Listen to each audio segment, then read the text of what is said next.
Okey, contohnya kalau dalam bilik ni, dalam foreign ni ada satu kanser. So dia akan tolak semua yang ada dalam bilik ni.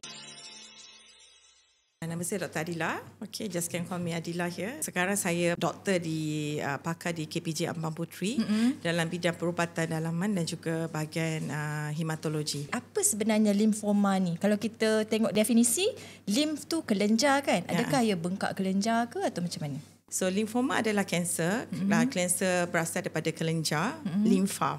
Ataupun kita panggil lymphatic system. Okay. So apa-apa kanser dia benda jahat. Okay. Sel di dalam limfa tu kita panggil limfosit.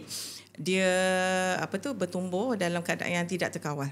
Okey, contohnya kalau dalam bilik ni, dalam foreign ni ada satu kanser. So dia akan tolak semua yang ada dalam bilik ni. So dia uncontrol, dia tak boleh, dia selalunya tak mati, kita tak boleh halang dan dia bertumbuh merebat-merebat dengan tolak sel-sel lain yang baiklah.